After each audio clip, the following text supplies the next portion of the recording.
confidence. Y'all know.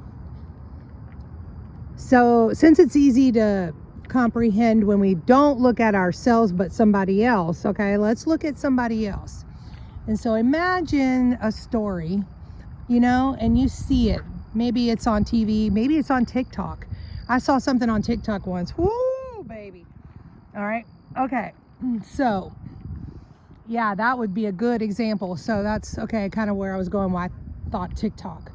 All right. So if you imagine a scenario where you got a mom and dad, they bring their little kids into the scenario, and the father's a raging alcoholic, and so he does all the things that they do to their children, which is bad. Okay, and then you watch that child grow up like that, being treated that way from young all the way up. And then that kid reaches 18 and they go out into the world and they think, I'm getting away from that, okay? And I'm gonna go out and do my thing and I'm gonna make this great life. And I see it with a psychiatrist, okay, who was treated like that as a little girl, and I dreamt about her like that, and I saw it in the dream.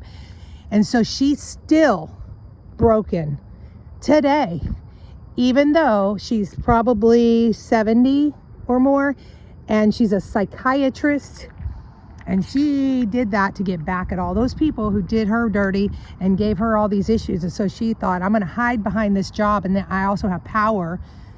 Okay, but what does she not have? Okay, and what is that 18-year-old kid not going to have when they go out into the world thinking they're going to make I'm going to do this? Confidence. Confidence. That is what ends up being the missing piece to someone's life. Based on all of that, there's way more than that. Oh, why do these people keep walking through here? Ugh, I'm not going to be out here standing out here when someone's walking out here. These random people, they walk around. I see them. I see them and I take off because I'm like, I don't know who you are. Okay, let's just get back in the van. That's hilarious. When I see a random person walking by me at 5:30 in the morning, it's still dark, I'm not gonna just stand there and hope they're not bad. See, that's not wisdom. And so it's wisdom to just take off and jump back in here. So, yeah. Okay, I was just standing there. I'm out here and I'm walking around and I feel, okay, this confidence surging through my body. And I was like, that's what was missing, okay? When someone is traumatized, they're not confident. Confidence. That's the missing piece. And you get that confidence from the other missing piece, which is love. Because if you're being traumatized, you're not being loved. So you got three pieces here, okay? No love, okay? No, and then being traumatized, because that's what they want, is to take your confidence that you did have in the very beginning, because we all start out with it, okay? And then somewhere along the way, these things happen. And so no love, you get abused, and then you lose your confidence. And so, okay, so what has been happening over the last 5 years, right? Hello. But I will say, I just looked, I was standing out there. I saw some random guy walk by. This is the time when they're doing that. There's a lot of activity throughout the night. And I knew I was leaving early, but I just want to leave. I want to get, because I'm ready. I know I'm not going to be getting up early. Okay, I can get back out. I'm not going to be getting up super early like that every day. Okay, check it out. Check it out. The moon. So there's a reason I'm standing out here, and I'm like looking at the moon, and I'm listening to a song, and I feel the confidence surging through my body because I was given these two missing pieces, right? Or the one, because see, the trauma, it's like, well, I'm not experiencing the trauma, but that it's post-traumatic. It's the post, effect of the derms, all of that. It's the after effect, and it lingers. And so you don't think that it's there, but then, what's the, consequence of, like, there's always consequences. So the outcome is like all this stuff, right? Like happens, and then there's damage. Damage is done, okay? And so then, and so now, oh my gosh. And so so I got basically the one missing piece of the puzzle, put it in. Now, instead of a puzzle with a hole in it, it's a full puzzle. And I'm like, okay. And everything dissolves. And then what comes when you really, really love a child, that you notice that in the world. I've noticed that where they're like, not to be shady, but there's like girls I was going to school with, they were not attractive, in the typical sense of the word, but they thought they were, because they were confident, because they were told that when they were young, and they believed it and they felt it, and that's how they walked through the world. Now me, okay, I was literally aesthetically very attractive, but I did not believe that I was, because not only was the father not gonna say that to me, but he did all those things, okay? So, because he could not stand my confidence. So he was doing stuff, but guess what? I found LSD, and I started to take that, and I was healing all that trauma. And then I felt love from my friends and my mom. So I got, I got the confidence, I was able to have this confidence that I had it from childhood. Then it kind of started to slip away, because I remember talking to my grandma, and when I was, maybe 8 or something, telling her I thought I was ugly and I had brown eyes and, stuff like that. So I'm sure it's things that the father would say in passing, and, and he was trying to like plant those seeds of doubt in me and make me think that. But my grandma was like, no. And she was loving me and says, oh no, I fell in love with your grandpa because of his big brown eyes. And I was like, really? And then that's something I always remembered. It's because it was like, made me so feel better. I was like, I perked up, and I was like, and so because she knew that was a moment, like that is such a moment, because, had I been saying that to the wrong person and they said the wrong thing, and they could have been wanting me to think that, and they could have just put that nail in the coffin. But she was like, oh no, she was going to build back my confidence back up by saying that. And then I kind of got it back, and it kind of was coming and going. And then I found the LSD, and then that helped wash away the trauma. I got the love, and then I had the confidence, and I was kicking butt. And the father hated that, okay? Hated that, because I was a little badass, and I was like, just like, F you, because I'm not taking his crap, because he doesn't want to show me any respect, and he wants me to cower down to him like my mother did and my sister did, and I was not going to do it. So I said F you, and I fought back, and that really made him mad. So he was just go all in. Then when I would have all kinds of problems, like, it's literally a miracle that I am here, because I would like I got myself in so many things like that I should have never been in, okay? Danger, all kinds of stuff, okay? But the angels are watching, and thank you, God. Thank you, angels, okay? All right, so then I freaking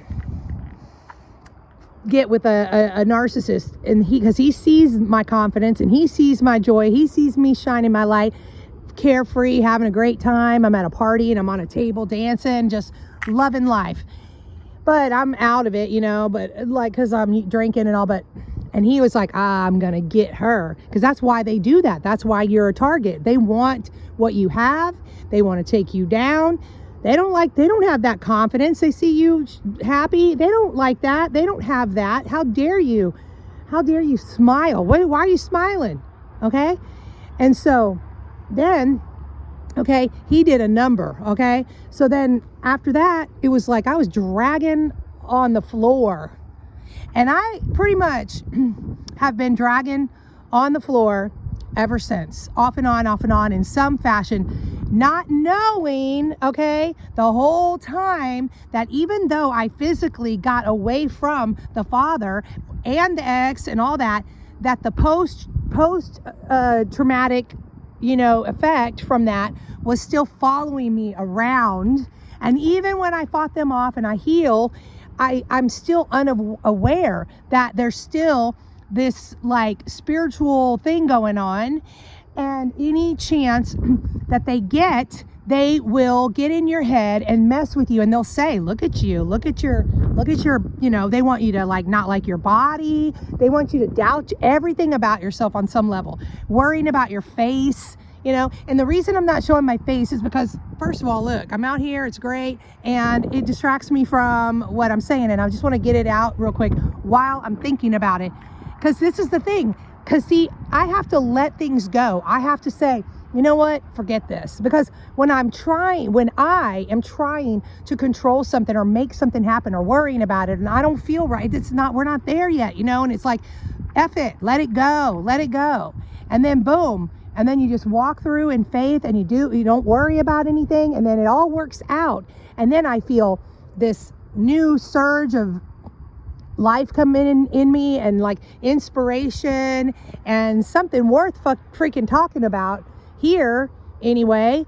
And like, it's, you know, whatever, it doesn't matter, but it's like, what a great moment, what a great thing, like clarity, awareness, wisdom, and understanding what's really going on, because we think we got it. I don't know about y'all, but man, because like I did a lot of work, and I fought so hard, and that was what a lot of my life was, because I was determined to like fix everything that the narcissists were breaking, you know what I'm saying? And so I kept trying to fix myself, and so then here comes along somebody, and this is another point, is that you don't realize how powerful you are, because that's another trick. They don't want you to know that. They don't want you to know how powerful you are. Okay? And so they'll get in your head and say all these things to make you think that you don't matter, and things that you say and do out in the world don't matter. But here comes my friend, and she has no clue. Well, she does. She will have a little bit of a clue, because I left her some messages, but she doesn't, I don't think she really knows yet just how powerful it was for me that she took the chance to reach out, even though it was kind of like, she's lonely too. Like, she was self-serving, like she had a motive. She's like, I'm lonely, I want to talk to my friend. But in doing that, she also was giving me that gift of that unconditional, or like that family love, that mother love, that, you know, that sibling love, when you really have a good sibling that, you know, you love each other, that kind of thing.